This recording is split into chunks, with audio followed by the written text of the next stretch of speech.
Welcome to the NBA's greatest games. Today, we'll take you back into NBA history and relive one of the great matchups as it happened. Welcome to the Richfield Coliseum in Richfield, Ohio, the site of the 1981 NBA All-Star Game. Hi, everybody. I'm Gary Bender. There's excitement here in the state of Ohio as we come to this 31st annual Classic as we have the East going against the West. The East won last year in overtime, and they lead this series 19-11 as Coach Billy Cunningham of the Philadelphia 76ers would like to win his third time in as many outings in this Classic. On the other hand, John McLeod, the first time that he's had the opportunity to coach, and he, of course, will be directing the West All-Stars. You speak of All-Star Classics. I have with me on this broadcast team 24 years of All-Star playoff experience between Rick Barry and Bill Russell. I wonder, you guys, is there anything special about playing in this kind of a game? Well, I'll tell you one thing, Gary. It's a situation where I know a lot of fellows for many years who played in the Western Conference were looking forward to the game like I was playing in the West most of the time, to have an opportunity to play with my peers and also to get a chance to play against them and see how well we as supposedly outstanding ball players could play without having been on the same team. But there are a lot of guys for many years in the East, Bill, that I know they looked forward to it for another reason. They get a chance to finally play with you instead of against you. Yeah, they got lucky. And, of course, I think we'd be lying if we said that every player came into this ball game with a gung-ho attitude about all-star competition. I think that that's really the truth, don't you, Bill? But they get wrapped up in it. Yeah, well, that's three different approaches. Some guys come here, this is the first chance that they really get to showcase what they can do. And then some guys are going to be free agents at the end of the year. It doesn't hurt to be here. But what happens, no matter what reason they get here, how blasé they can be about the game, once that game gets to going pretty good, and especially if it's very competitive, the juices get to flowing. And I know that I used to be kind of blasé about it. It didn't make me a difference. And I looked up at about halfway through the game, and I'm playing so hard, and I said, I can't believe I'm doing this, you know. And so, all overall, you got to say that it's a thrill because you're playing with some great guys, and to see, you know, just how you can blend your skills. And you want to beat the other guys anyway. It's good for their souls. Well, let's have a chance now to meet the stars of both the West and the East, and we'll go back to Gary Bender. Welcome to the 31st annual NBA All-Star Game. Let's meet the teams. First, the Western Conference All-Stars. The head coach, making his first appearance in this Classic from the Phoenix Suns, John McLeod.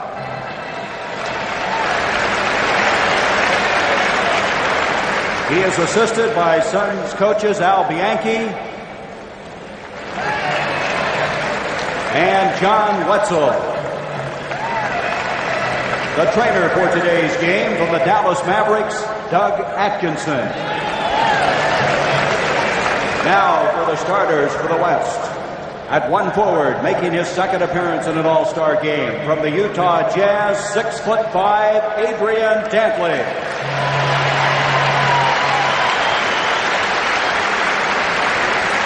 At the other forward, making his first start in his fourth appearance in this Classic, from the Phoenix Suns, 6'6", Walter Davis.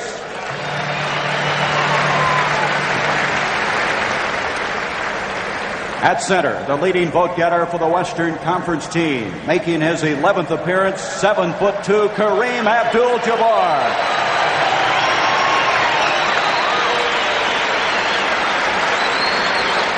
At one guard, last year's most valuable player from the San Antonio Spurs, 6'7", George Gervin.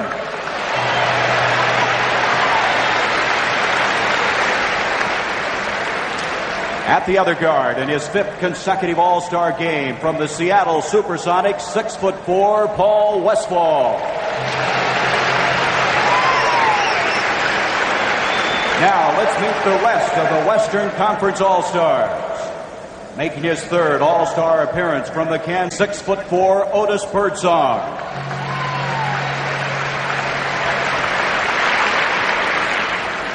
Also appearing in his third game from the Phoenix Suns, 6'4", Dennis Johnson.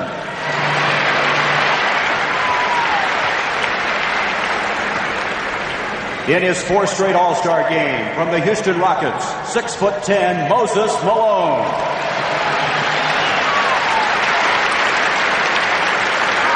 Making his second appearance in this classic from the Phoenix Suns, 6'7", Leonard Truck Robinson.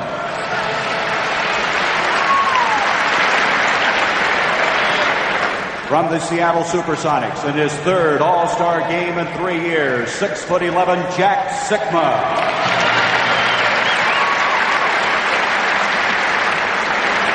Representing the Los Angeles Lakers, his second time in the All-Star game, 6'6", Jamal Wilkes. Let's have a round of applause for the Western Conference All-Star.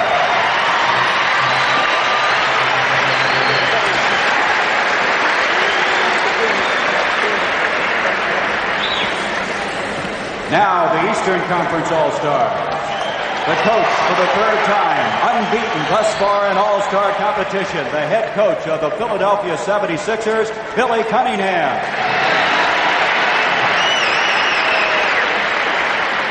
His assistants joining him from the 76ers, Jack McMahon and Chuck Daly. The trainer from the Cleveland Cavaliers, Paul Spicuzza.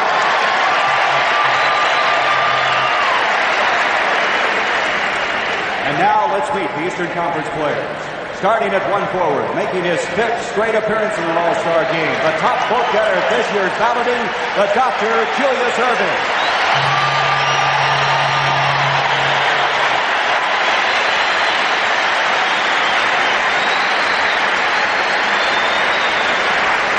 At the other forward, voted to the starting team but unable to play due to injury, from the Atlanta Hawks, Dan Roundfield.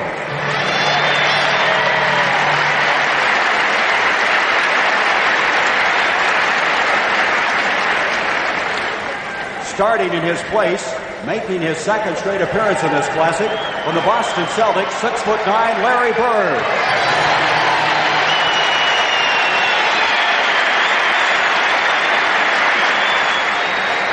At center, making his first start, his third appearance, from the Chicago Bulls, 7'2", Artis Gilmore.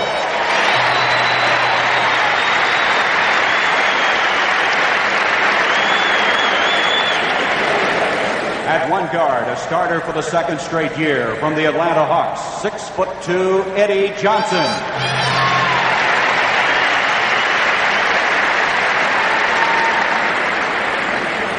At the other guard, making his first appearance ever in an All-Star game, from the Chicago Bulls, Reggie Theus.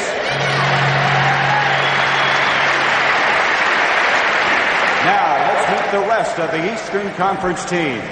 In his second straight All-Star appearance, in his fifth overall, from the Boston Celtics, 6'1", Nate Tiny Archibald.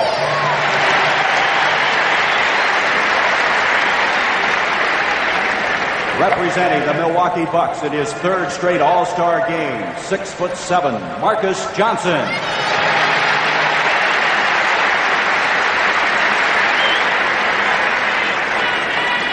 From the Philadelphia 76ers, in his third All-Star game, 6'9", Bobby Jones.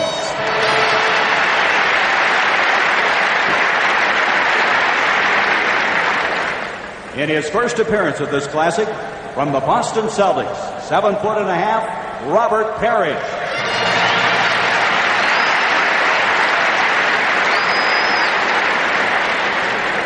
From the New York Knicks, in his second straight All-Star game, 6'5", Michael Ray Richardson.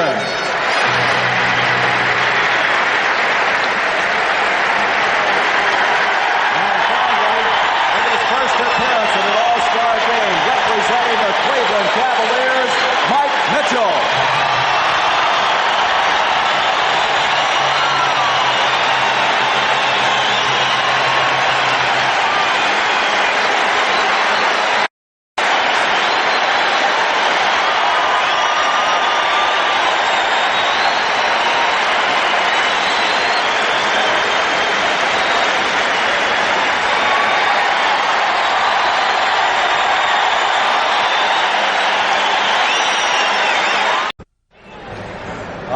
Kareem Abdul-Jabbar against Artis Gilmore as we start this game from the Richfield Coliseum. Glad to have you with us.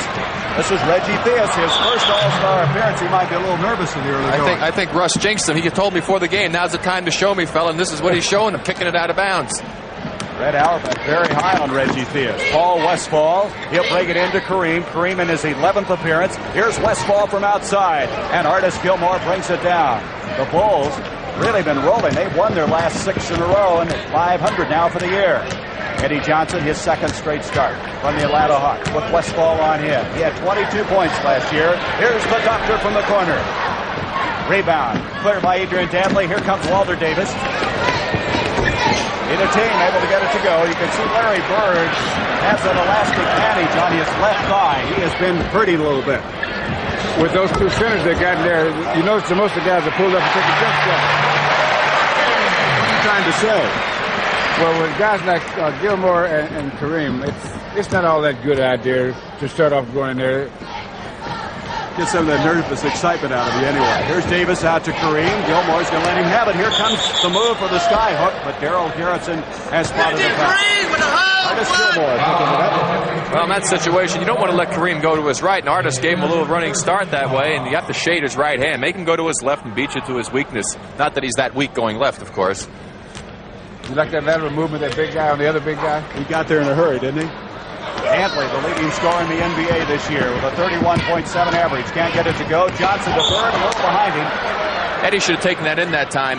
He had a clear opening. The man was anticipating the play down on the baseline. The doctor was on the right-hand side there, and he threw the ball out of bounds. He had an opportunity to take it right to the basket. The defensive man on that play had committed going to the man coming on the wing. I would imagine that's some of the timing they've got to get down, not playing with each other during the course of the regular season. Here's Kareem. He's going to try the jumper. And followed up beautifully by Dantley, but he can't get it to go. Johnson brings it down. Up to Julius. Julius, the MVP in this Classic in 1977. Artis at 7'2" against another guy the same size, and he shot it over him. The East with a 4-0 lead. They won in overtime last year. One of the best games ever played in this All-Star Classic. Paul Westphal. Westphal hits his second opportunity from outside. West on the board.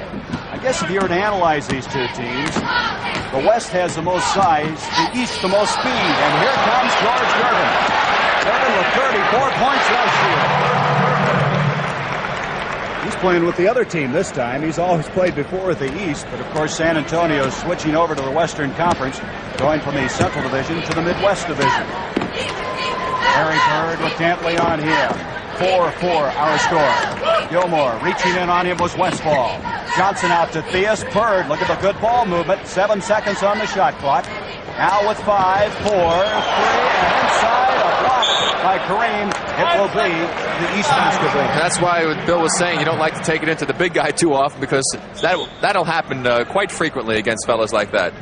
Here's Theus, and that should give him some confidence. Leading scorer for Chicago, averaging over 19 points a game. Well, now, so far, all they've been doing is really just feeling their way out, and everybody's kind of penetrated. That's why they're not shooting so well. Although the defense is in the middle is pretty good. What happens in All-Star games, the defense is always just a little suspect, because most of these guys are scorers. But you got some good players, and as they get into it, they'll start relaxing and doing more of the things that they do so well. Gilmore picking up his second foul. Rick, weren't you telling me you picked up 6 in a hurry in one of these games? That's my first All-Star game that I ever played in. I was out of there in about 8 minutes' time, so at least I got to be in the record book. That is a record, I take it. Well, it is for fouling out of an All-Star game, but it might be a record for the least number of minutes played. You know, speaking of records, the first All-Star game that I saw was in Boston Gardens when I was a rookie. And we had a rookie on the team, Tommy Heinsohn. And that was his first All-Star game as a rookie. He went 18 for 21. He got the ball 21 times. He shot it 18. He was going to make his mark in a hurry, huh? He only made about 4 or 5 of them, though, Bill said. The doctor at the other end as the West leads at 9-6. A foul coming up. They'll be taking it out of bounds. Davis picking up the personal foul. Davis actually this year has been playing guard for the Phoenix Suns, but When the ballots came out in August, he was listed as a forward. As an end result, he made the All-Star team at that position. Here's Eddie Johnson. Rebound, Dantley. Dantley at 6'5". What a year he's having for Utah. Bird trying to go for the steal. Davis, beautiful pass to Gervin. Look at the spin on the ball. That was beautiful body control. George, one of the smoothest players in the league, has tremendous control of his body, and he puts the ball up there with very, very good soft touch. There's a guy that went the other way. He started at forward and moved out to guard, and what a transition he has made. The leading scorer the last 3 years in the NBA. Theus. Oh, what a pass! Erving was so surprised he couldn't put it away. Gilmore to follow, and he's been fouled. But what a pass. Hey, Reggie showed you something to that one, Bill. You said to show you, pal. Let's take a look at this one. This is some pass by Reggie Theus. Here he goes. He sees the man. Look at this behind him back pass. Threads the needle, and the doctor, with those big hands, I can't believe he lost the basketball. Didn't get the dunk. Surprise, surprise. That was an outstanding. You don't see a pass like that very often. No, you don't. And that right was on the money, too. Beautiful pass. It's amazing that they could do it not being teammates. Well, what happens, you have outstanding talent out here on the floor, Gary. You just play good, sound, basic basketball. As Bill pointed out, the one thing these players have a tendency to do in all-star games initially is to overpass the basketball at times. So they're trying not to be the guy to come out and cast it up. But when that game gets close and you get down to the wire, the guys are going to revert back to what they do best and what they did during the first part of the season. During an all-star game, one of the best things to do at the start of the game is when you're cutting toward the basket, never pull up. Because then the guy can just always fast give you a lead pass. And if you don't pull up, even if you go all the way through, you'll take a defensive man with you and open it up so a guy, if he doesn't pass it, then he's got an opening to go for the shot himself. How many plays they put in for a game like this? One. Well, what is that? Pass the ball around and shoot. It's kind of glum, isn't it? You know, it's kind of what they do is because the defense is not set up that well, it wouldn't make sense to put in a lot of plays. Besides, it takes a good team to put in a while to put in a good play. Eddie Johnson makes it 11-9 to West. Paul Westphal, there he moves inside. Boy, he is good at that. He can use either hand just as effectively. Probably one of the best in the league using his right and left hand on the drive. 13-9. Got away, but it will be the West basketball. Let's take a look at Westfall's last move coming down the middle. Here you see he's able to go to his left. He loses Eddie Johnson a little bit. Takes it right into the basket. Artis, for some reason, backs off, Bill. And when he backed off, he gave Paul a chance to make it. He was, or at least intimidate him somewhat. He thought he was going to pass it. And he's already picked up 2 quick fouls. Here's Davis. Saves it out to Westphal. Look at Erving jump outside. Here's Dantley inside. Major league move. Well, Adrian, for his size, is probably one of the best players in the league, close to the basket on those particular type moves. He doesn't have a lot of height going for him, but great control in close to the basket. What he does so well is he gives you 2 moves at a time so that rhythmically, you got to be off rhythm guarding him, and that's how he gets shut off because he doesn't jump that high. But he makes sure the defensive man's out of rhythm with it so he can't block the shot. That's the second time Gilmore has gotten that left-handed hook to go for him. 15-11 the West. There's Kareem. Oh, what a struggle between these 2 giants. Kareem, that skyhook, that's unstoppable at that range. 6-point lead for the West. Almost. Erving off to Reggie Theus. This guy, after that ball he lost early, now has gotten his confidence back. 17. Oh, that didn't bother him a whole lot. Look at Dantley at the other end. Dantley shooting 58% this year from the field. Oh, rejected by the doctor. I think you got that one, Bill. In your face. Little sandwich time. You have to bring something a little stronger than that. That's called intimidation. And you've been there, Bill. You've done that a couple of times. Westphal. 19-13. We're going to have a timeout.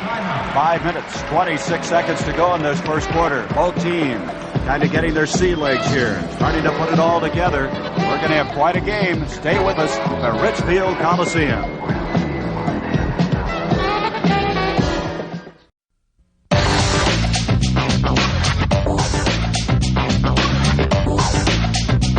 Welcome back to the NBA's greatest game.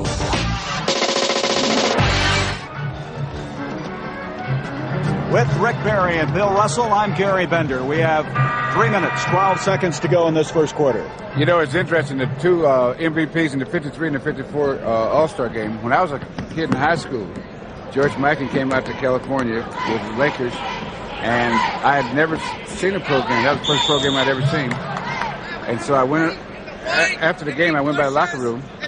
He stayed and talked to me for 15 minutes. You wanted to make a point about Larry Bird. You could see that angry bruise behind his knee. You're talking about playing hurt. Yes. You know, there's a difference between playing with pain and being injured. You see. Now, he's playing with pain because that's why he's got it wrapped like that. And these guys, all these guys play with these kind of things going on all the time. Now, there are other guys that get hurt and you can't play. But there's a difference between playing with pain and getting hurt. And I've heard all year long from you and Red how Larry's been under the weather, contributes, not feeling well. Well, you find most of the guys in this game now have to play with pain. Because there's all kinds of injuries you get. You get pulled muscles, that's almost common. You get bruises. And sometimes you get headaches. Get your bell rung a little bit when you're in there rebounding. And that'll give you a headache, too. 25-17, the West with the lead. Here's Bird playing with that leg. Not able to get it to go. Jamal Wilkes with his best average this year at 23 points a game. He has just silently been efficient. George Gervin takes it in. Rebound, Dantley, and there he's the smallest among them, has it rejected. And look at the hustle for this basketball. Well, that's indicative of what these guys are trying to accomplish today. But there were three pretty good forwards there. Marcus Johnson, Larry Bird, and Jamal Wilkes. There you see, good hustle. Bird that time knocks the ball away from Jamal. There's Marcus Johnson, and Bird going after it again, and it goes off of Bird out of bounds. Bobby Jones in the game now for the East team. There he is, number 24 in his third appearance. His first with the East. He played 2 years while with the Denver Nuggets. Westphal, he's forced out of bounds, and they're going to get it to the East. You know what happened? There used to be an old rule called forced out. And a lot of guys still play that, but in the NBA, they don't use that rule anymore. It's either travel or a foul. No such thing as forced out anymore. And so it's hard to have it to break, especially if you've been playing that way for half a lifetime. Something has to be called. In that instance, he went over to the East, and then Westphal at the other end committed a foul. That's where we are now. Off it comes to Robert Parish, who's checked in. Batted away. Bobby Jones tries to get it up. Here comes Walter Davis. Davis for the West. Up it comes George Gervin, and Gervin not able to get it to go. And here's Parish, who has come alive with the Boston Celtics this year after being traded over from Golden State. Archibald up to Johnson. He has a funny shot, doesn't he? But he gets it to go. He sticks his elbow out a little bit, but once he starts his motion towards the basket, he brings it back into the proper position, and he's quite accurate with it. 25-19, the West. Jamal Wilkes trying to feed his teammate Kareem. Instead, puts it up. Parish and Jabbar go up. Rebound Westphal, and he is good at that, isn't he? He's what they call a good garbage man inside. Well, he'll hang around. He's got pretty good jumping ability and pretty good size. And that play was made by Kareem, though, who tapped the ball and kept it alive from way out on the long rebound. 10 points now for Paul Westphal. 27-19 for the West. Eddie Johnson, baseline to Parish. He faked Kareem up, and he's able to pick up the foul. You know, Kareem teaches a lot of children how to fake. You know what happens if you're a guy that big, almost through your whole lifetime of playing, you're not used to having to fake because you can jump over guys. And then all of a sudden you get out here with these guys, you're looking up. It's a different game, right? Oh, yeah. Then you learn how to fake and how to say, well, I better take this one out or I'll learn to pass. There's the guy we were talking about, Bill. He's put on the Celtic green and white, and he's a new man. He really has come into his own. You saw Michael Ray Richardson was the other player that came into the ball game, number 24 at the East, and he's having a fine year and one of the outstanding lead point guards in basketball today. Richardson leading the league in steals as he did a year ago. Well, a guy like Robert Parish, that system that they use in Boston is so versatile. They can bring out the very best in him. And he has to do different things than he did at Golden State. And it actually helped him, although he had a tremendous amount of talent all the time. He was an excellent player. But the team he's with now, they showcase him just a little bit better. But he played very well at Golden State. Marcus Johnson from the Milwaukee Bucks with the rebound. Off to Bobby Jones. They're trying to get their running game going. They're trying to cut it to 4, and Parish does. All of a sudden now, the East has started to make a move. 27-23 with 27 seconds to go in this first quarter. That's what the East feels they have to do. Billy Cunningham says we've got to use our speed. Moses Malone out to Davis. Follow inside. Excellent effort by Malone, who always works hard, and there's a good example of it. Rebound after Michael Ray. Richardson kicked by Westphal. One of the reasons they're going to call the foul. No, new 24-second. They call the kick. And one of the reasons the West is ahead, they managed to get 9 baskets inside that 12-foot area we've talked about in our telecast. And as a result, they've gotten inside the defense, and they're scoring easier baskets. There's a three-point possibility as we end this first quarter of play. So the West, who got off very effectively early in this game, find themselves now with their lead cut to 4 points.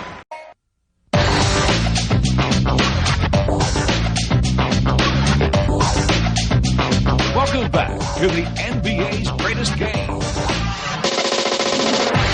There's Jack Sikma coming in, this young man from the Seattle Supersonics having his best year. And, of course, he's playing a strong forward. He plays a center for the Sonics, came into the league as a forward. Here he is playing forward in the All-Star game with Moses Malone in the center position. That's something they hope to do, is load up a little bit in that forward wall, use some of their strength to go against the speed of the East. Moses Malone off to Dennis Johnson, is checked in for the Phoenix Suns. Nice high archer. Can't get it. Archibald almost ran over Daryl Gerritsen. There's Richardson trying to pass to Bobby Jones. Sikma brings it out. Off to Otis Birdsong. Birdsong of the Kansas City Kings. And from the side, Truck Robinson from Phoenix. Bobby Jones off to Archibald. A lot of changes now in that West lineup. Bobby Jones. Michael Ray chases it down, but he went out of bounds. It will be the Westphal. Interesting, during the timeout, John McLeod talking to his team, we were able to hear him, and he told Moses to come up high and clear it out so that Truck and Jack can get down low. Now, that's something that Moses doesn't do very often with the Houston Rockets. And, Bill, you and I agree on that's one of the reasons why the Rockets aren't a better team, because he's always in there jamming things up underneath the basket. Malone, the Birdsong, rebound, Marcus Johnson. Well, the air's kind of thin out there past the foul line for the big guys. Bobby Jones in that great transition game that he can get in. He can help a ball club offensively and defensively. In that first half or first quarter, the shooting statistics were very close, both of them about 44%. However, free throw wise, 75 for the East. The West hit all 3 of theirs. Jack Sikma. Sikma's a new hairdo this year, and he's been fouled. Bobby Jones picking up the personal. Sikma is the guy who started out his rookie years a forward, has been moved to center, but he can swing back out to that forward spot very effectively. Truck Robinson into Otis Birdsong. Birdsong coming in here third in the NBA in scoring this year. Moses tries to go baseline. It's off the East. There is a lot of size in there right now with Sikma and Malone. Truck may not be tall, but he's very wide. There's Moses having a block. Archibald on the run to Robert Parish. Jones tries to follow. Truck Robinson to the other end, intended for Malone, and Michael Ray Richardson, the leading theft man in the NBA, comes away with it. Archibald, they're picking up the intensity now. Marcus Johnson makes it 27 all. We're all even. Dennis Johnson, and he's been fouled by Richardson. It looks like the East team's getting that fast break in high gear. They've had a lot of opportunities. They just cashed in on that last one. They missed a few other ones, but they're really starting to roll down that court.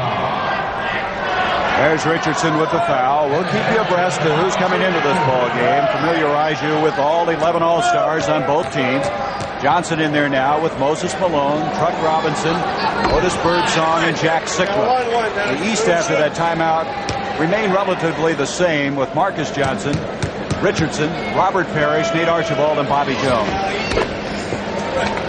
John McLeod said he would try to play all 11 players equally in this game.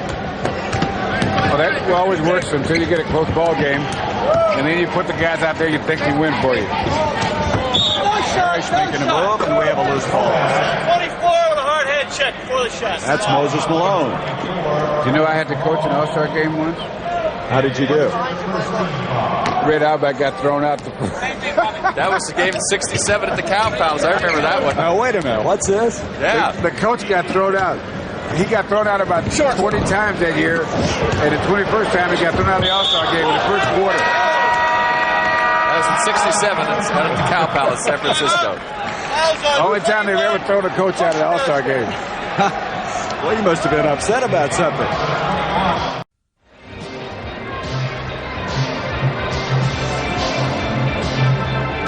Well, the chicken is making his presence felt here. I think he may have been questioning the eyesight of Daryl Garrison. Is that an accurate statement? Be sure and stay tuned now for the Pepsi Hot Shot competition. That'll be at halftime. I'm going to leave that one alone, Gary, this time. About as I say. The old-timers will be competing at half. Bill Sharman, the defending champion from last year, and he's got some people coming after him. The Big O and Dave Bing.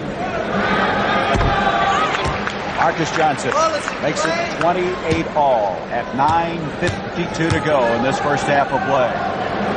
Halftime will be introducing you to the all-time NBA team. What's happening at halftime? Dennis Johnson off to Otis Birdsong. Birdsong has been slowed this year with a knee. Truck Robinson picked up by Marcus Johnson. Backdoor, Moses Malone, and he took that one in. Said, block this one, will you? You get Moses that close to the basket, he's virtually unstoppable. He's got tremendous quickness down close to the basket. That's one of the reasons he's such a great offensive rebounder. Very difficult to box him off. He's leading the NBA in rebounds this year. Bobby Jones, left-handed shot, and that basket's going to count. Well, we talked about Westphal. You good use of the left hand in close to the basket as a guard. As a forward, Bobby Jones, perhaps one of the best.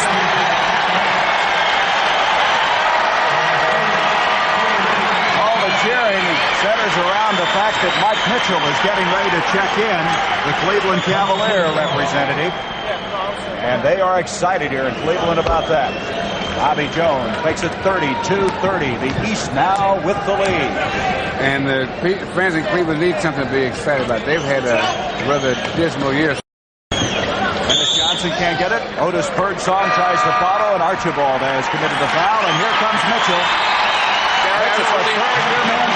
I'm very impressed by this young man when I first saw him come into the league. He is an outstanding talent, no question about it. The people are giving him a very deserved round of applause. Crowd of better than 20,000 here, a sellout at the Coliseum. As Otis Birdsong cuts the lead to 1.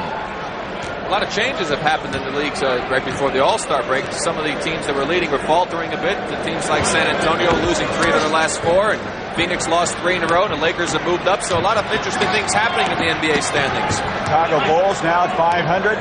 That Pacific Division, a lot to be decided out there. The return of Magic Johnson. Maybe by the 1st of March. Jamal Wilkes will come in. Substitution. As coming out will be Jack Sikma. There's Wilkes. No one will forget that 6th game of the championship series. He scored 37 points against Philadelphia. Here's Robert Parish. Malone on him, and it's jammed inside, and Paul Mahalik has spotted a foul. It's going to go on Moses Malone. Get that ball inside. You better protect yourself. That is the 3rd team foul. Here's Archibald inside. He gets away with it. Dennis Johnson, one of the best defensive guards in the league, got nailed to the floor on that one and just froze him, right? Took it all the way in. Dennis went for the steal. And that's one thing he does well, but at times a little too smooth. So people take the ball from him very often. That's sometimes a tough shot, isn't it, when you're open like that?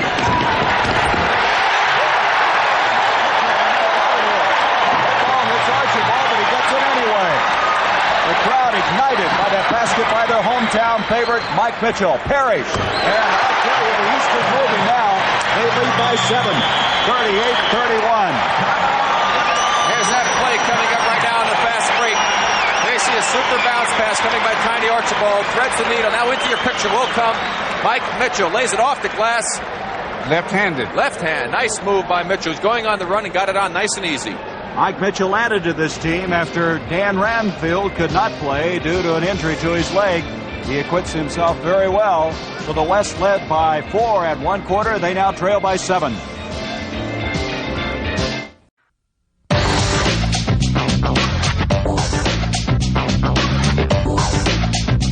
Welcome back to the NBA's greatest game.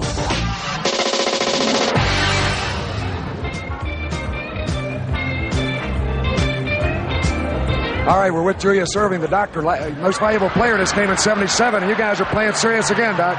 Oh, it's a serious game. Everybody's come prepared to play. We were a little slow getting started, but with this lineup we have out here right now, they're doing a good job. They got us the lead back, so we'll see if we can hold it before the half. How about your Philadelphia team? Are you going to beat Boston out, going to the wire for the playoffs? Well, we got 4 more games with them, so a lot of people say you can flip a coin right now, but I think we can get stronger because we got more rested players. Okay, Doc, good luck. All right. Back to you, Gary.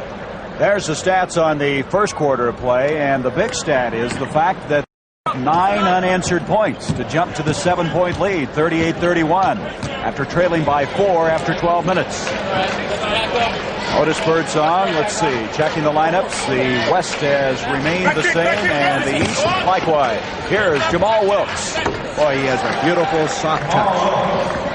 That's only the second basket that the West team has scored so far in this quarter. They've only got 5 points so far with 7.5 minutes to go. 38-33. Here's Mitchell. Mitchell up to tiny Archibald. Archibald has played in 5 of these classics. The last 2 of the Boston Celtics. Inside, Parish. What happened to that one is Moses Malone jumped out on the switch, took the man. Dennis Johnson went with him and left Parish wide open on that play. 8 points for Robert Parish, who Bill Fitch, his coach, said had to learn to push himself, and he has, and here's a steal. Richardson. You know, Bill Russell, Michael Ray Richardson says one reason he makes so many steals, he studies the opponent, except he used to do an awful lot of it. But if you pick up an opponent's move, most good players do the same things. That's what makes them so well, is consistency.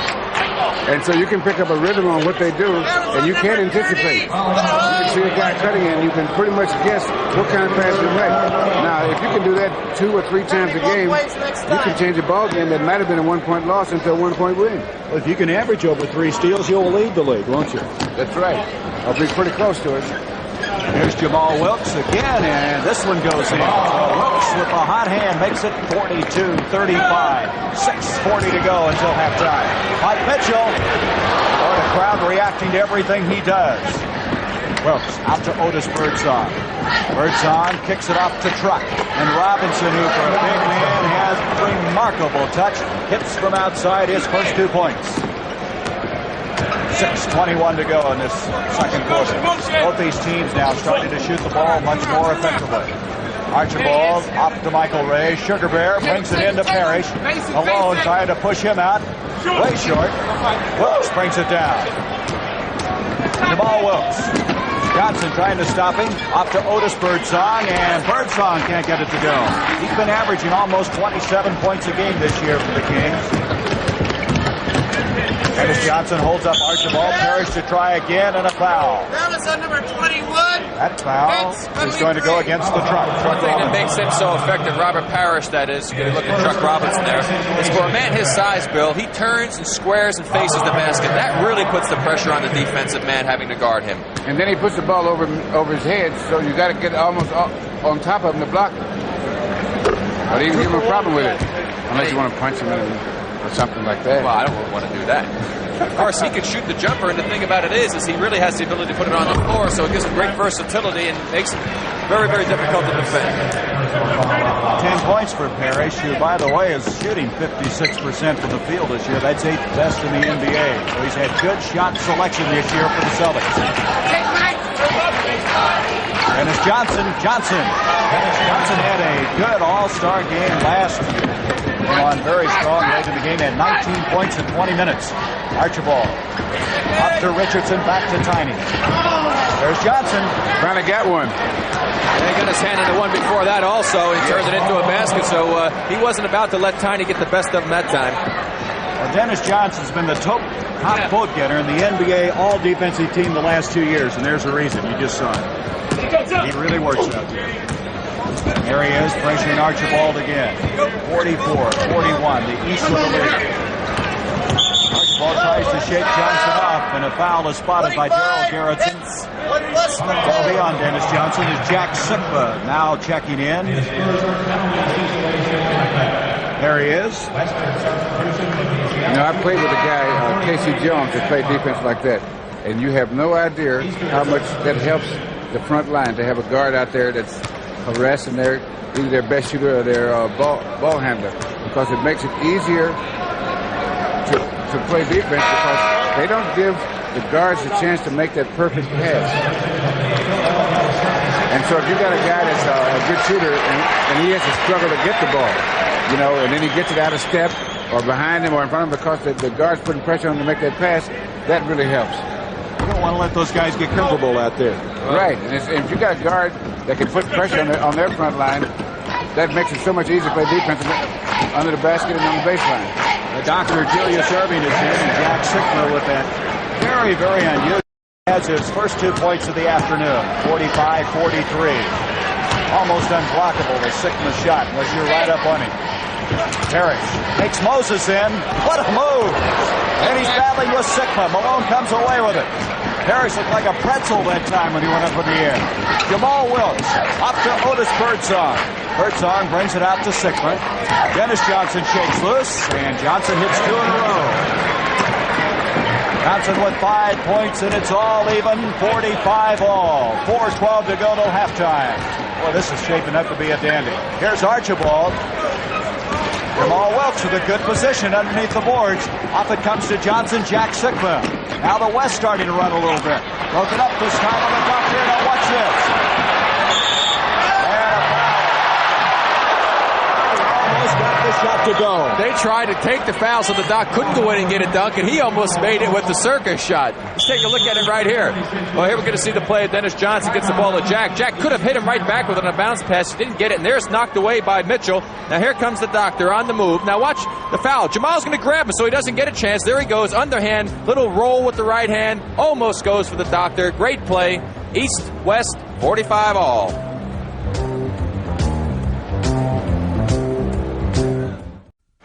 Let's go over to Hot Rod.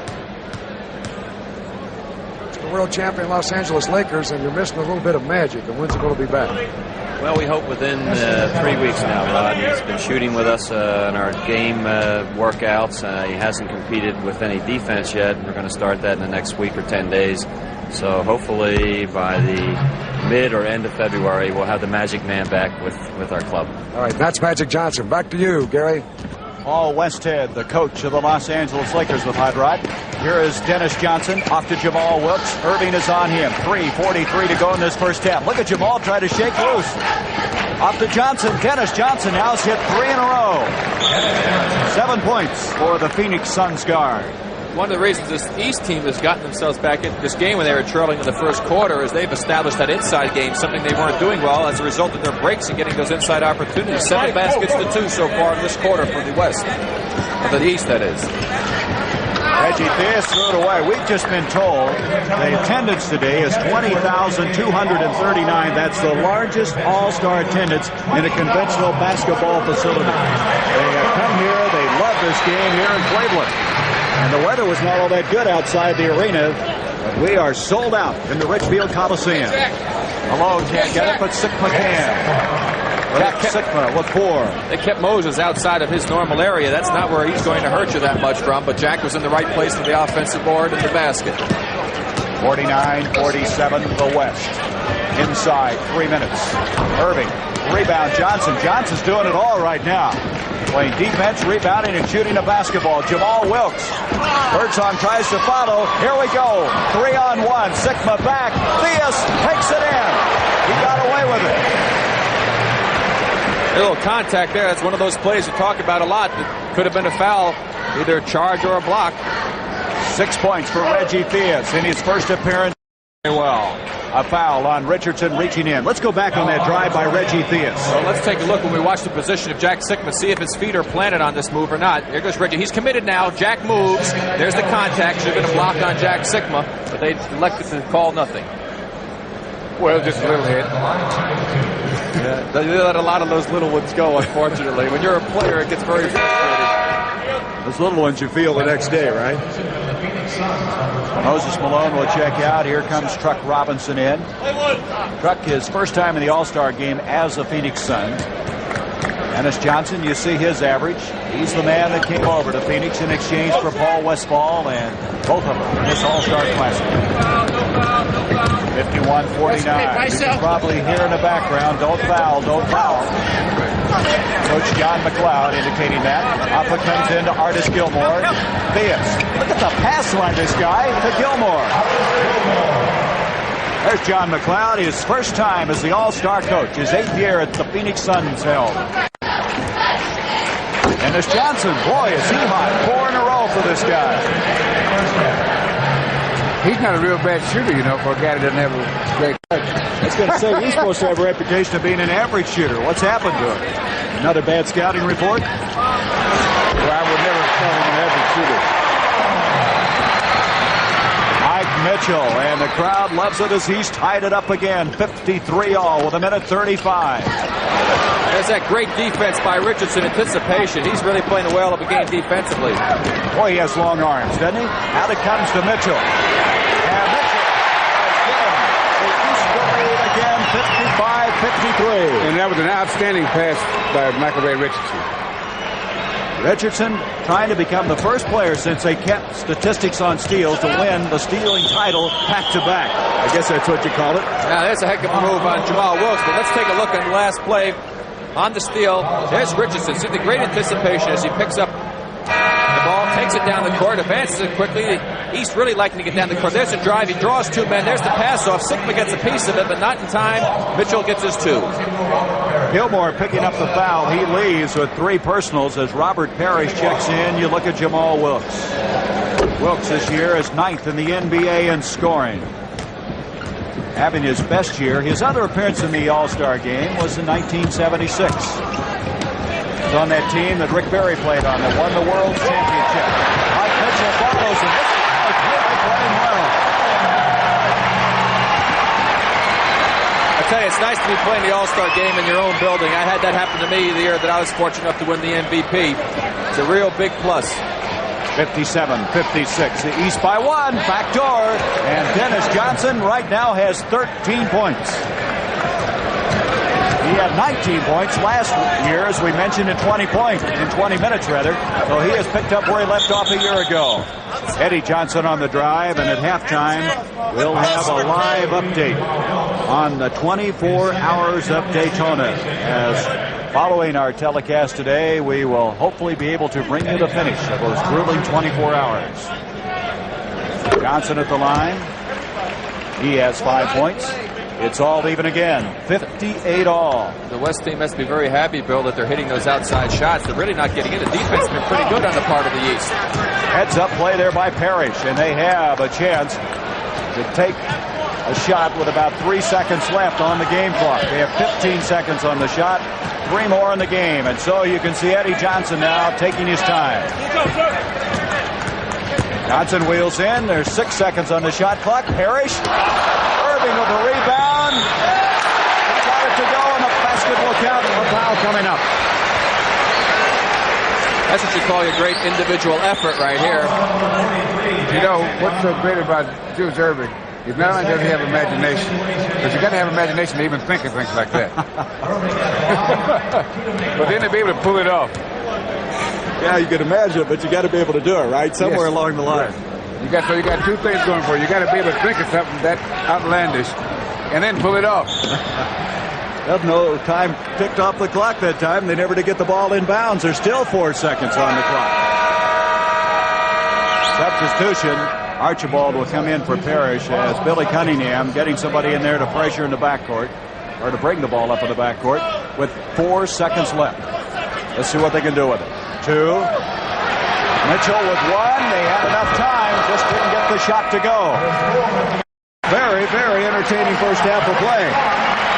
61-58, the East with the lead. A real defensive struggle.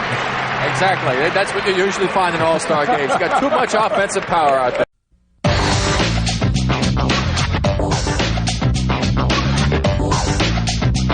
Welcome back to the NBA's greatest game. Look at the stats, Bill. The West shooting-wise, 62% from the field. Assists, 15. Now, that's really an interesting statistic, isn't it? 15 to 3. especially since, well, that's the East. They're ahead. That's the team that's ahead with the 15 assists. Well, they got that fast break running for them and really executing quite well. The West team, as you pointed out, stayed in the ball game only because of the fact they were hitting those outside jump shots. The inside game was dominated in the second quarter by the East team. They wound up with 14 inside baskets and actually 18 inside baskets, 12 in the second quarter. That's why they had the lead. Those 9 straight unanswered points. That's where this game started to pivot around. It was a 4-point lead for the West after one quarter, and now a 61-58 advantage at halftime for the East. Now let's check the starting lineups. The guy who had a hot hand in the first half, Dennis Johnson, will start the second half. So does Birdsong going into the dressing room. Trying to get an update on that. I think it's the lower back. That's what it looks like. He's been having a little trouble already. As far as the East is concerned, they're opening with the same 5 that started the ball game. But the West, a couple of changes. Sigma's in there, Wilkes is in there, Truck Robinson, Dennis Johnson. A drive by Eddie Johnson and a foul coming up. Well, you go with your hot hand. In that first half, Dennis Johnson get 5 of 7 from the field. Larry Bird inbounds it. Johnson with Westphal on him.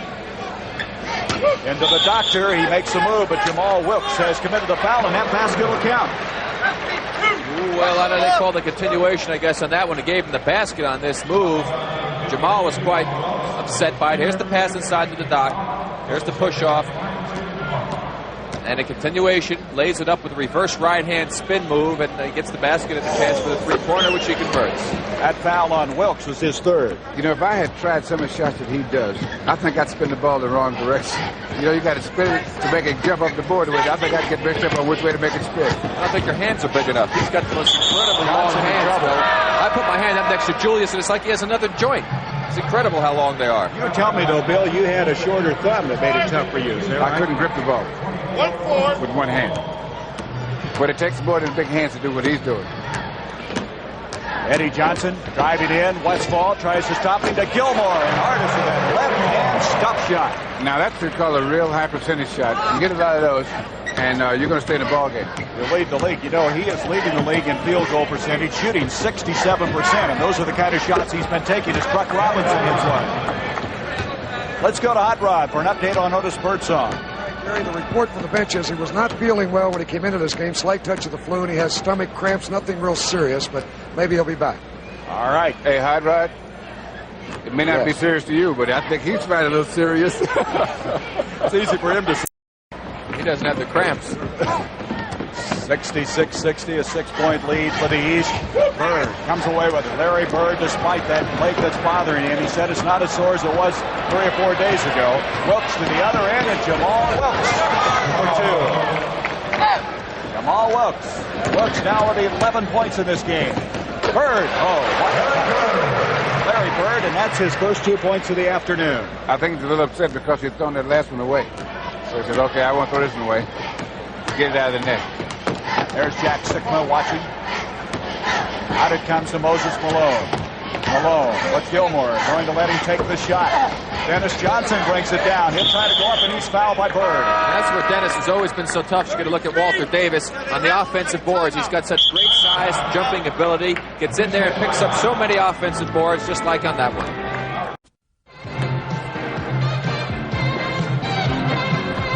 Don't forget, immediately following this, we'll be going to the finish of the 24 Hours of Daytona. John McLeod looking on. That Adrian Smith thing, did you see that a while ago, the score in that game, 137-94? That wasn't very close, was it? Well, that's why I fouled out in 8 minutes in that game, so I didn't have to sit through the humiliation of it. In 1966. Well, that's how I was telling Rick, that's how the East got ahead. They just got him out of there, right? Who are the officials in that game? A couple guys from the East.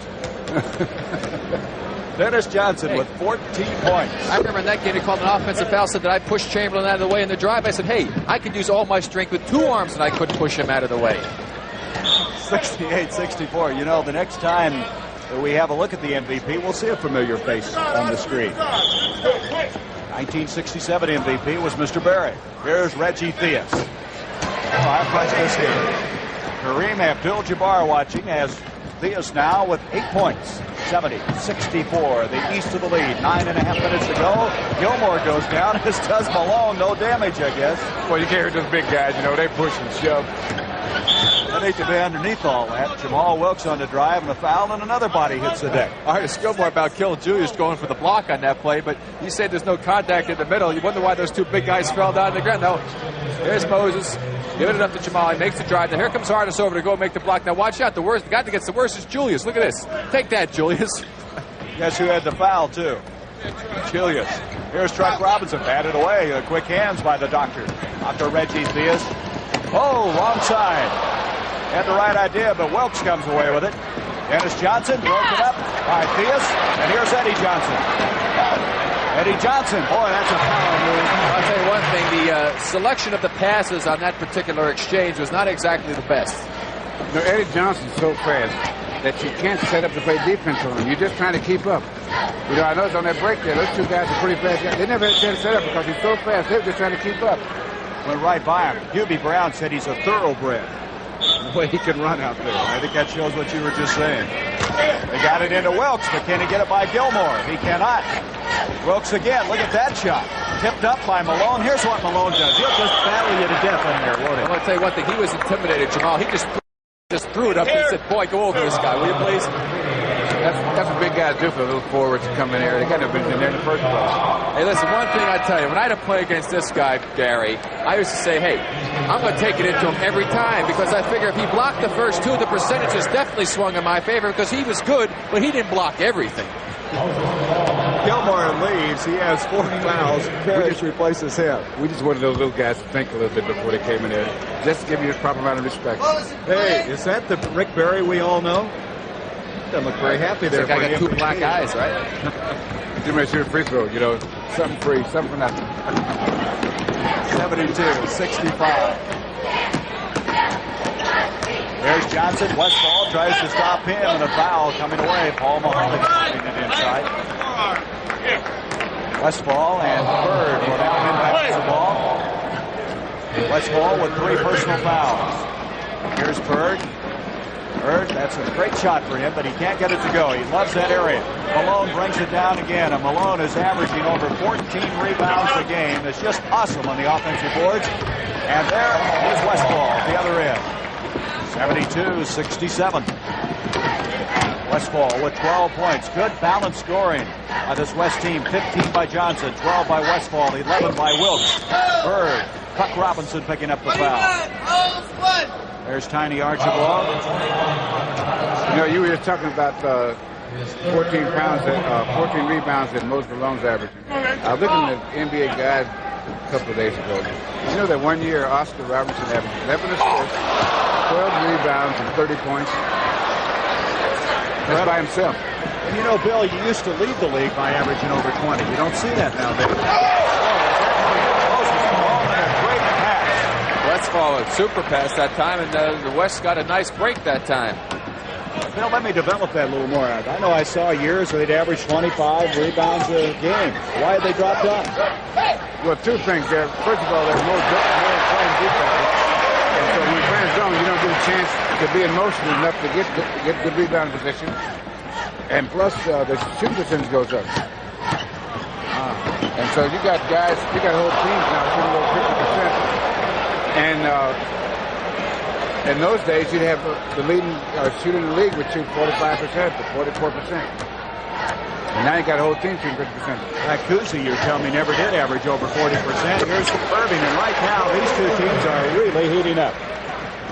There is one of the doctor's sons. That's Little J. Out here. That's Little J. I want to tell you, they look like they're going to be players. I was watching them out here work out yesterday.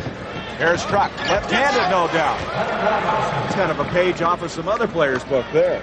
But the real good players should be able to shoot with either hand, especially not necessarily long jump shots, but around the basket you should be able to shoot equally well with either hand, and that just comes from practice. Theus hanged around. Parish comes up.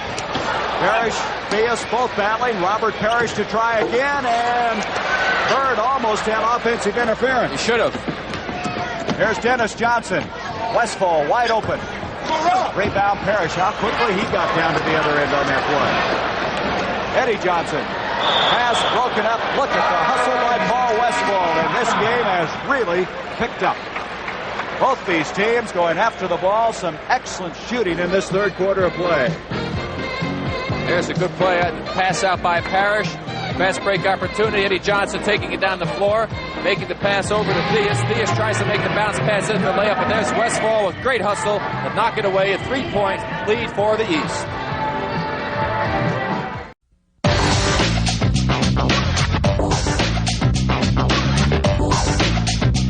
Welcome back to the NBA's greatest game.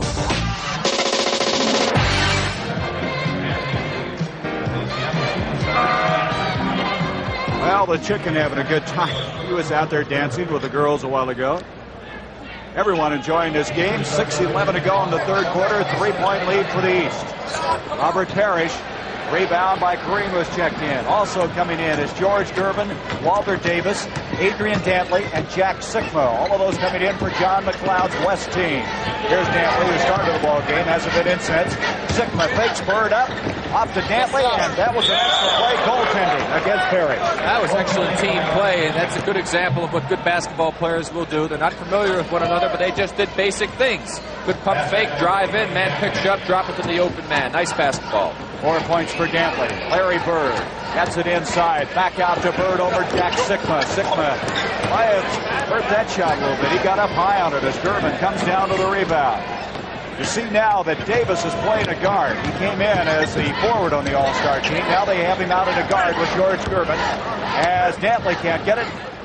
Got out by Bird. Archibald, Parish hustling down. Robert, in his philosophy, playing against Kareem, even when they have the regular season competition, says that he feels he can beat Kareem down the floor and get opportunities. That's a great example of it right there. It's kind of a Boston Celtic tradition, isn't it? Especially when we got those big guys, you better do something. There's Dantley, and now Dantley's picked up 2 field goals in a hurry. Well, what happened there, the defense man went to double-team Kareem, a little guard. That was silly. He held it up over his head. He was out of the play. His man cut to the basket, got the pass for the layup. It's a 1-point game. The East with that 1-point lead. Tiny with Walter Davis on him. He gets off a remarkable pass to Eddie Johnson. But credit Eddie Johnson on that play. Great penetration by Tiny, but if Eddie wasn't smart enough to get himself to that open area, Tiny would have had no one to pass it to. 9 points for Johnson. With Johnson and Archibald, they really have some speed at that guard spot now. Gervin out to Sikma. Johnson giving chase. Walter Davis with Marcus Johnson up in his face. Gervin tries to follow Kareem. Dantley, look at that. Parish with a blocked shot. Up it comes to Eddie Johnson.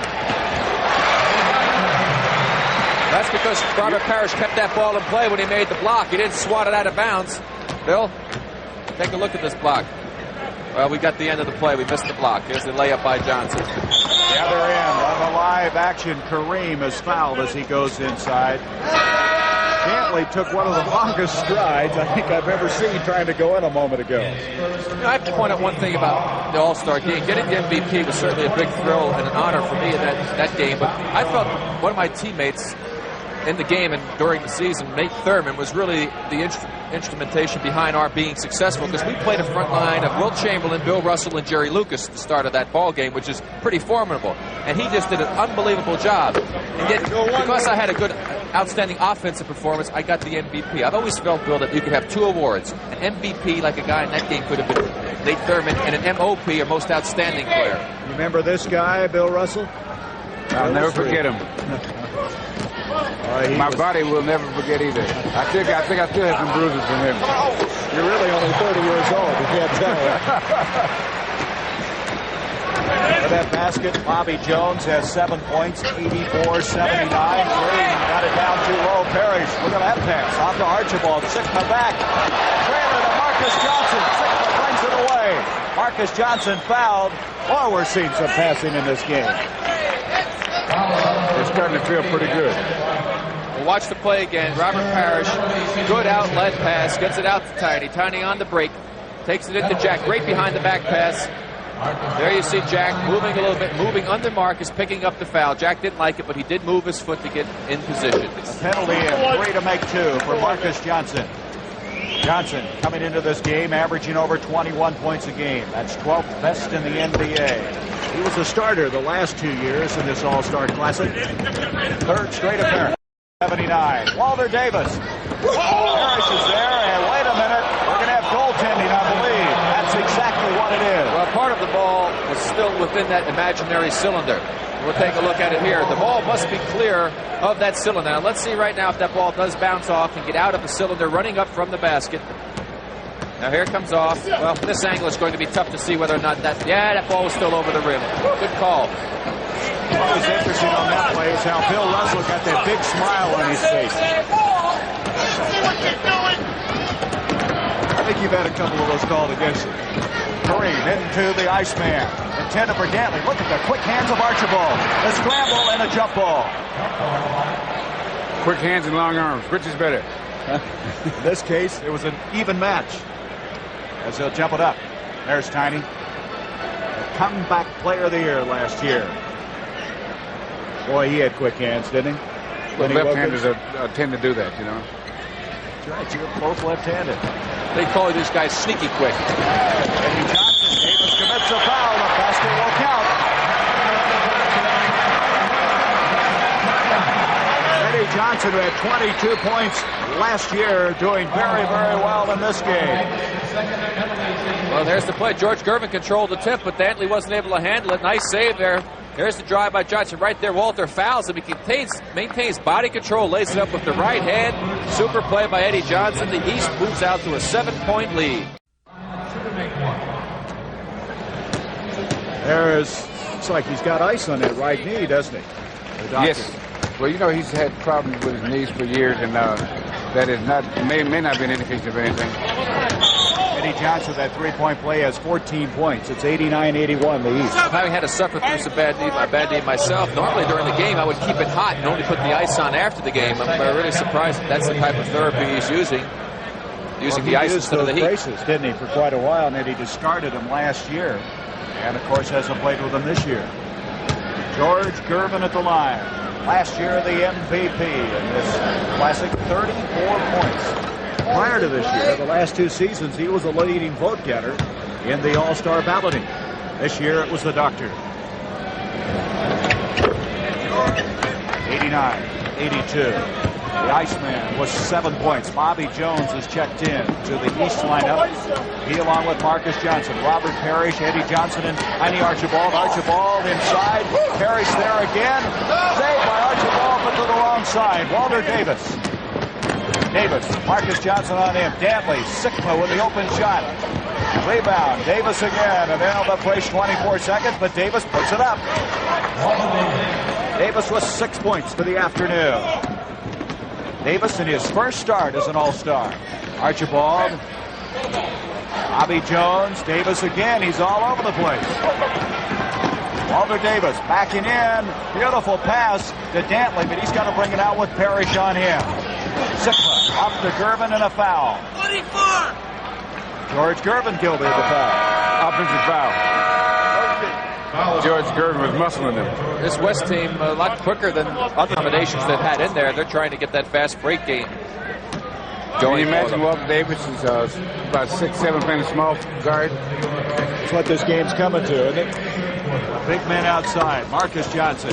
Parish doing yeoman work inside, and Kareem picks up a foul. See, Kareem has to be careful with playing in an All-Star game. You're playing with a guy like Parish, because he's got to keep him with the proper amount of respect. And if he starts getting away with stuff like that around there, that creates problems for you later on. And this is one of the things that the good players sometimes they look ahead and look at these guys that they're going to have to play in tough games. And you don't want them to get into bad habits or bad thoughts that they can do what they want to do. So when he makes a move like that, you say, you're lucky this is an All-Star game. And what you're saying to me is those two could have quite a battle in the playoffs when it comes to that. They had a heck of a battle in our game on that Sunday afternoon. Parish had a heck of a ball game when the Celtics beat the Lakers. Minute 39 left in this third quarter. Bobby Jones brings it down. Out to Archibald. Hitting the deck was Gervin. That was intended for Richardson. It'll go back to the West.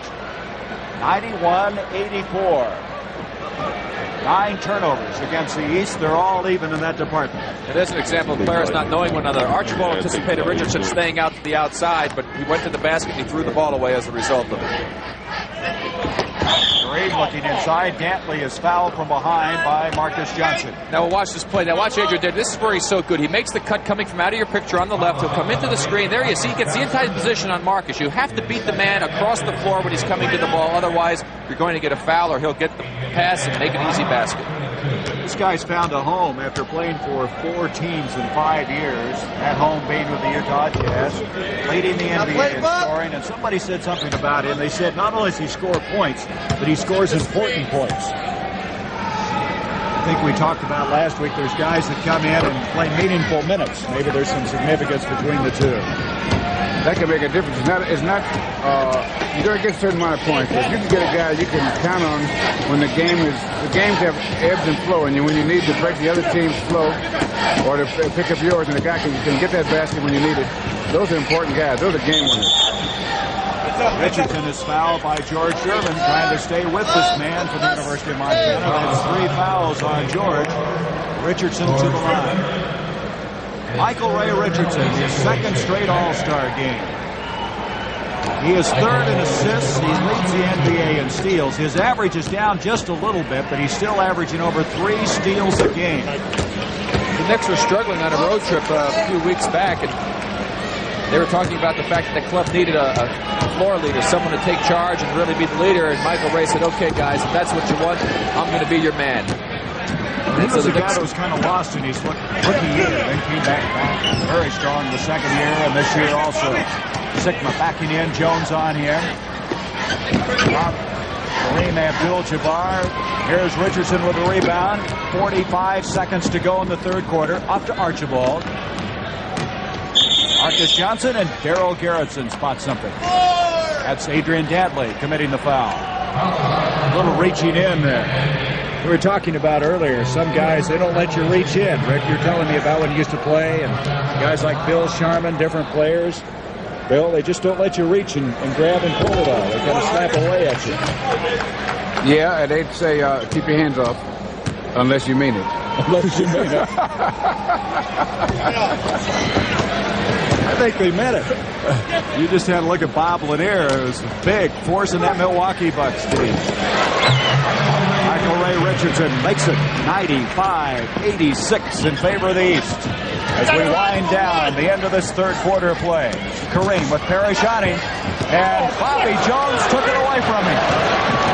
Up to Richardson, to Parish. Oh, I really like the way Robert Parish is playing. 10 seconds! 16 points for the 7-footer from Centenary.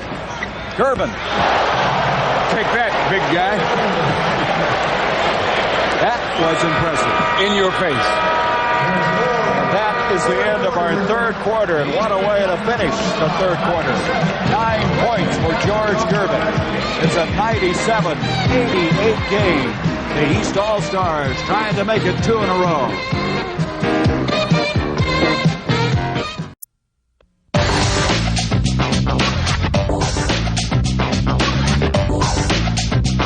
Welcome back to the NBA's greatest game.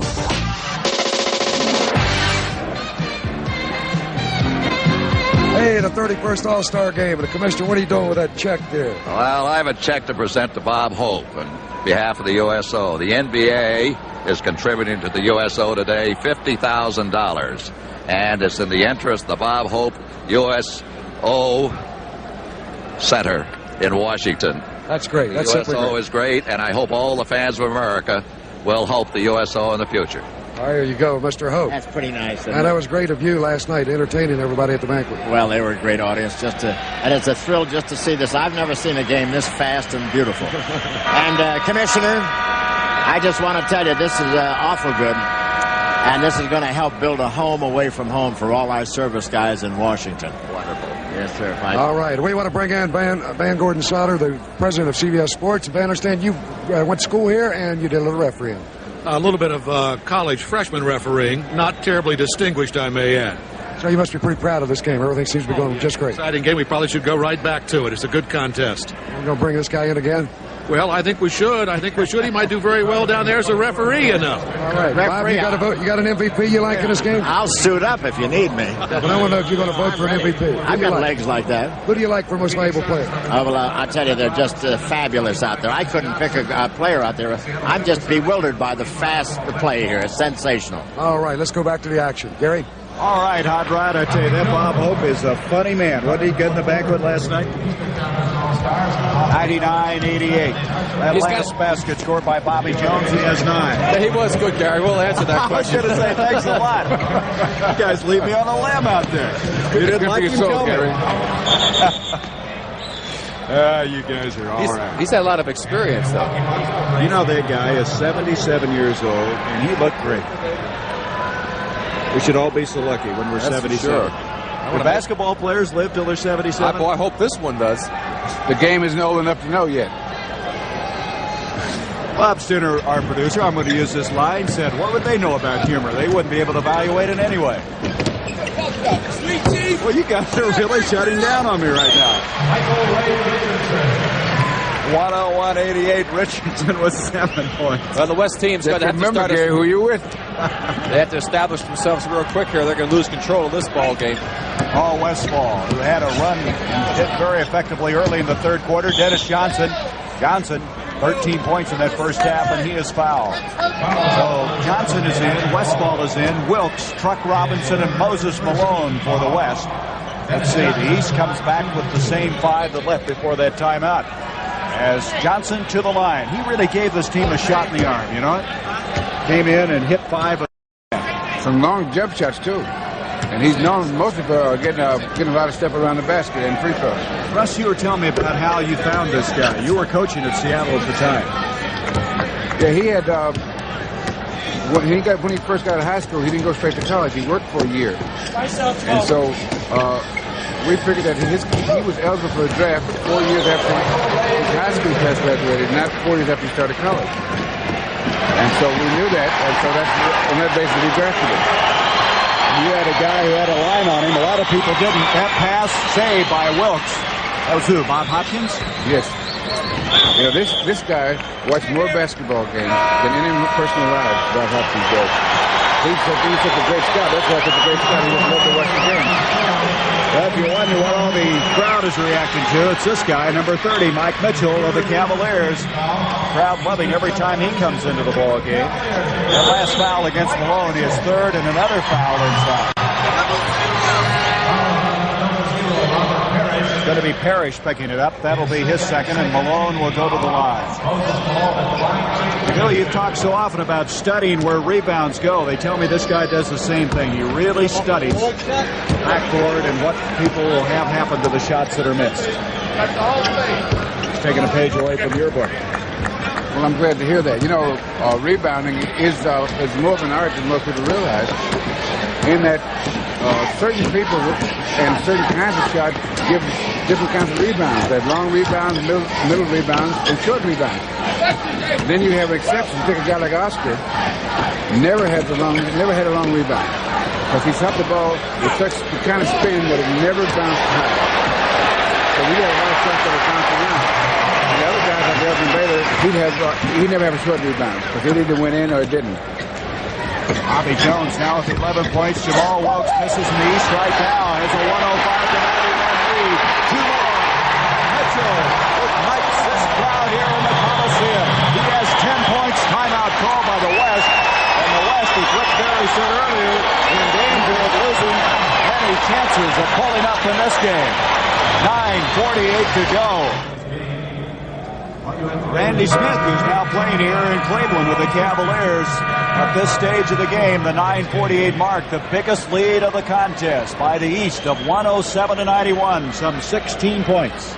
Well, now what they're going to have to do to get back into the game, if they're going to get back into it, they're going to have to go inside offensively, make those guys block shots or pick up the fouls, and they're going to play some defense. And they're capable of playing defense. These guys, some of them are excellent defense players, most of them are more than adequate. So they're going to have to play good defense and go inside. There's still lots of time. 9:44 to be exact. Westphal looking for a three-pointer possibly. Now moves in to Wilkes. Wilkes with Parish all over him, and Parish commits the foul. Well, exactly what Bill talked about. They've got to get inside. They're outside shooting, Gary. They're only like 15 for 40 through the first 3 quarters from the outside. And most of those were in the second quarter when they stayed close in the ball game, hitting 8 of 15. So they have not been that successful from outside, whereas inside, through 3 quarters, they were 21 for 32. Now, that's a tremendous percentage, but yet they haven't really gotten inside as often as they should, and that's why they're trailing. Never ceases to amaze me how you forget some of the little things, which become very big things in this game. We'll take a look at the East. The East has only shot 28 times from the outside in this whole ball game. They've gone inside 47 times and made 28 of those. 107-93. Mike Mitchell, he's cooking for his 11th and 12th points. Rebound, Wilkes, and look at this steal by Richardson. How many steals did he have in this game? I was just about to say that they had done that just right down there. They'd made the ace take an outside shot, and then they throw it away. Here's Archibald. No outside shot this time. Nope. That time he got it up a little too soft. The West caught up with it. They have the ball. Buck Robinson to Dennis Johnson. He's fouled by Bobby Jones. Back to the steal. Oh, Richardson is great anticipation there. Wilkes goes to make the pass right there. Richardson saw it coming, comes right in, picks it off, takes it in, and makes sure he gets 2 with the dunk. Well, we just checked. That was a 4th steal by Michael Ray Richardson. His average is just a little under that per game. Now that, in his case, is not particularly significant, but in a lot of cases, a guy can get a lot of steals and get a reputation for steal and be a good defensive player because he'll be out of position a lot of times. Now, what steals do, that they mix it up.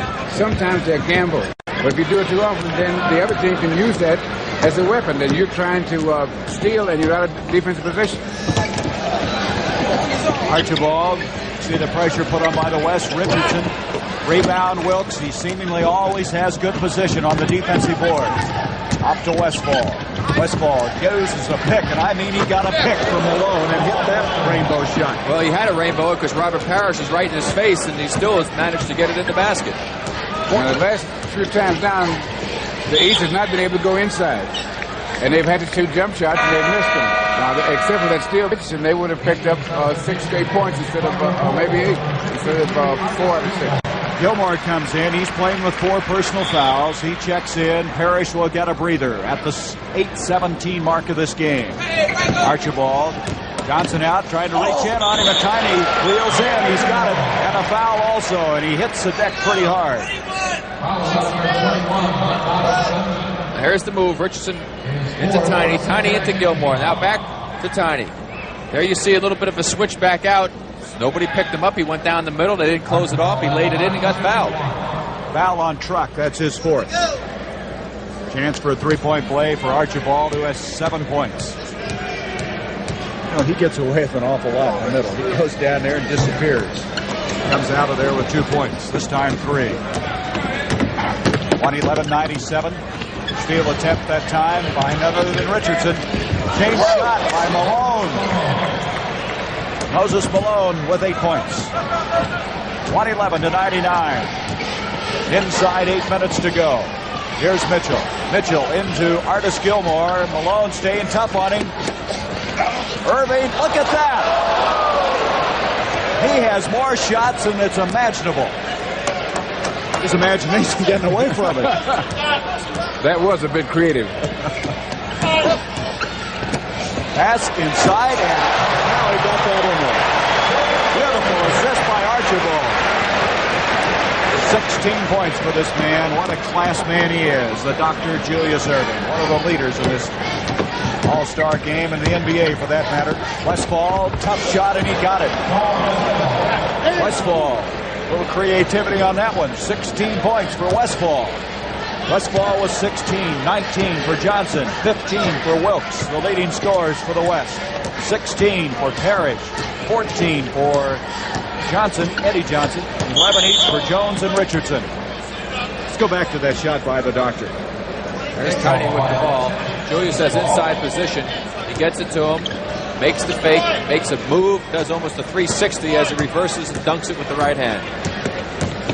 Back to the live action with 6:48. Mike Mitchell Truck tries to tip it back out. Mitchell has it with a steal by Dennis Johnson. Johnson to Malone. To Westphal, and he wheels in. The basket will count, and he's been fouled. That's getting there in a hurry. And they're back in this ball game because since we said that they don't have to go inside, they've only taken inside shots. And here goes Westphal. He got that step and a half. He had been committed. There's the foul. There's a good pass by Moses Malone, and you don't expect that from the big man. He had gotten the ball out on the floor, and that's not where you want the center to have it, but he made a good pass to Westphal cutting down the left side. Westphal with 18, a chance to score a three-pointer. It's 113 to 103, and you get within 10 points. That's the range you got to have as you approach this time of the game. I guess he's getting completely healthy now. You know, he was out, missed all his games with a stress fracture, but he seems to be feeling all right today. Well, he does. It's been a tough battle back for him. It's been a long year in Seattle for a lot of those players. That one's thrown away, and all of a sudden now Billy Cunningham is concerned. His East team finds themselves now with the lead of 113 to 104 with 6:25. It looked like with an earlier lead of 16 points, they might run away and hide. And that's not going to happen now as the West climbs right back into this 31st annual affair.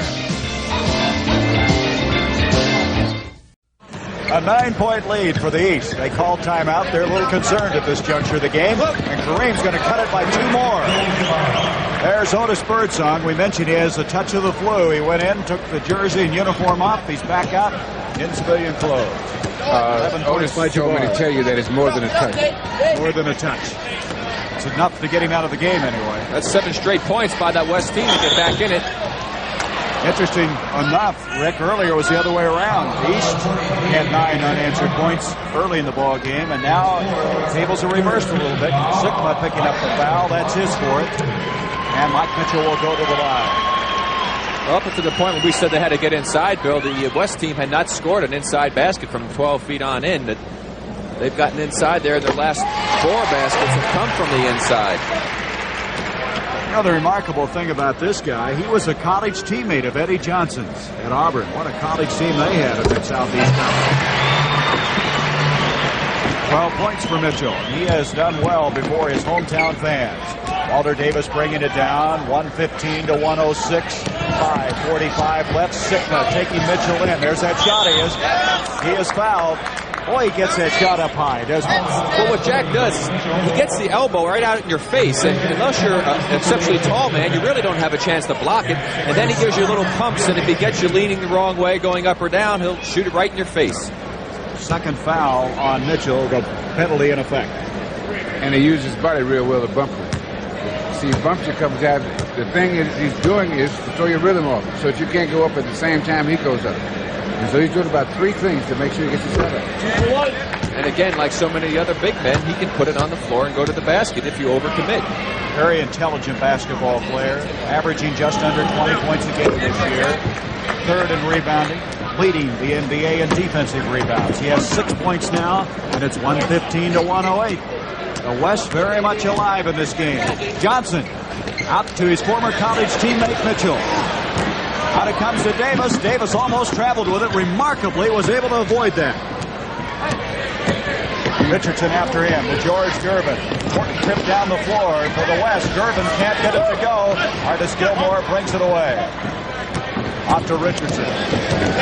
Richardson with 4 steals. He's been one of the outstanding performers this afternoon.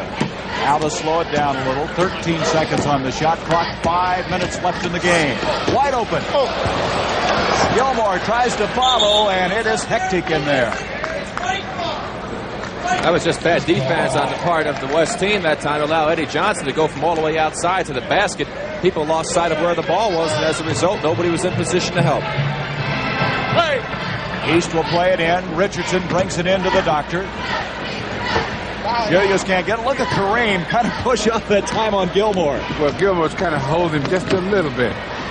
Walter Davis, nice shot. Very difficult shot. 115 to 110. Game Davis with 8 points. We're going to have quite a finish. Johnson with Davis. So. Afraid so. Here's Mitchell. Nice move by the 3rd-year man. Follows his own shot. This guy belongs in the All-Star game. last-minute addition when Roundfield could not play.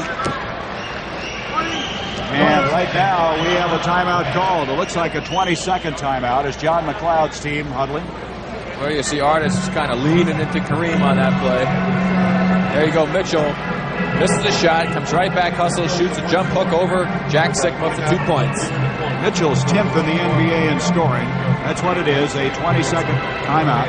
Used to be called an injury timeout. In this case, it was taken for that reason. Well, they found out they had to change the name of it because they found out these guys who play basketball, they cannot act. This guy can act, though. I want to check out your movie and see if you can act. That's how I know they can't act. That's how I know.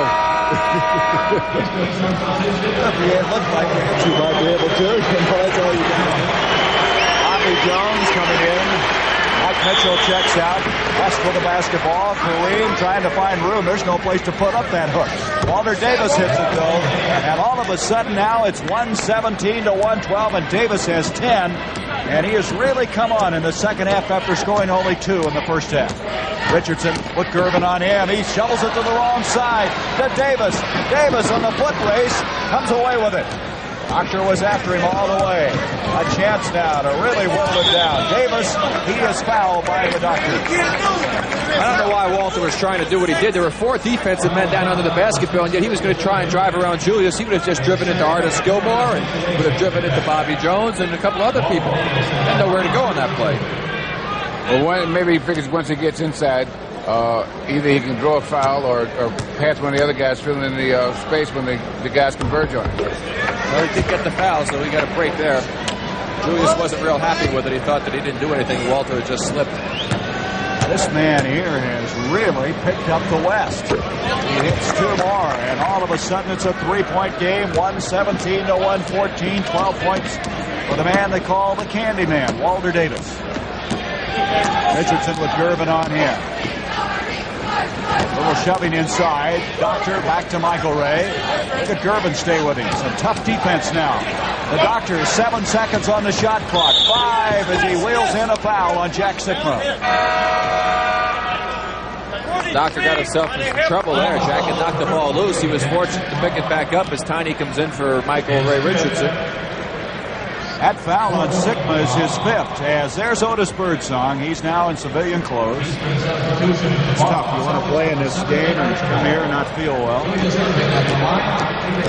More than a touch of the flu, as Bill Russell's indicated.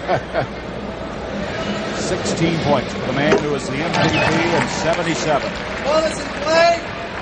That game being played in Milwaukee. And now with another one underway. Back to a 4-point lead. Look at Jabbar and Artis Gilmore shove underneath. You think they may be trying to establish something? Establish they're serious anyway. Well, you see, there are certain guys that you play against, and you have to consider them rivals on a certain level. In your face, huh? Right. And so what you do, you think about them when you're out there, especially in an all-star game, you know. 13 points for Kareem. He went over 25,000 points this year in his career. The Tiny faking Davis up. 7 seconds on the shot clock. 5, 4, 3, 2. They didn't get the shot off. Gervin comes up with a steal. They converted it at 1 point, huh? Yep. 2:40 left. Off it comes to Kareem. Oh, if they shoot the 3-pointer, they can tie it up. Intended for Dantley. Kareem really upsetted himself. Yeah, Dantley was wide open under the basket and would have had a chance to get that 3-point play possibly as Chuck Robinson looks on for the West team. That was a big, big play for the East and not have the West score the easy basket. We'll have later today the Peyton Crosby Pro-Am. They've had some rain problems out there, but they will continue their coverage. And, of course, we hope to catch a finish the 24 Hours of Daytona. Slightly more than a little rain problem. I like you Gary, you understate a little bit there. Just a touch of rain. I heard some guy was building an ark. Guess it's a frog strangler. Kareem played up with that errant pass. 121 to 118. Kareem with 15. 1:54 left in this game. West has got to play some good D here. Archibald to Bobby Jones. Jones doesn't get it. Here comes Davis. Lost it. Picked up by the doctor. Big turnover. Davis tries to steal it back to Archibald. He dribbled into a lot of traffic then. He did. I think Robert Parish kicked the ball away. But there was no call. Billy Cunningham now standing up, trying to slow it down a little bit. Bobby Jones misses again. That's Bobby Jones, a pretty good player usually. That's 2 bad shots he's taken in this situation, I feel. Davis to Sigma. Kareem was too far in. No, he got pushed the rest of the way. Bobby Jones just went right underneath him. They didn't call a foul there either. Not Bobby Jones. He wouldn't do that. Yeah, Bobby would. He's one of those silent assassins. They call him a choir boy in sneakers. Here's Archibald. Jones again. Look at Bobby Jones. He's taking over right now. He's the most mild-mannered man on this field. On this particular court. As West has now called timeout. That was another bad shot that Tiny took there, Bill. That's one of the East has gotten himself into trouble because of the shot selection. Well, what they're doing, they're setting up, and the West is camping. Well, they're playing an out-and-out zone right now. That's right. Let's face it. It's a sloughing man-to-man or a zone, and they've been shooting the outside shots. They're missing it, giving the West a chance. That's it. 48 seconds to go. 3-point difference. Walter Davis. Bobby Jones again asserting himself. Breakaway to Eddie Johnson. Big basket for the East. Well, now they've got to go for a three-pointer. That last one was not a three-pointer by Walter. I don't think he should have taken it if it's not going to be in that three-point range. Broken up from behind by Eddie Johnson. It'll be the West basketball. 34 seconds left. Watch the lob. Protect underneath. Billy Cunningham yelling, watch the lob. George Gervin out of the way, retains it. 2-pointer. 123 to 120, a 3-point game with 27 seconds. Still have a chance. Have to stop him from scoring, get it back. No fouls in this situation. They should not foul. They'll get the ball back. They call timeout to get a chance for a three-pointer to tie if they stop them. 15 seconds left in the game. 7 seconds on the shot clock. 3 different between game and shot clock. Parish out of bounds. It's a West ball with 4 seconds.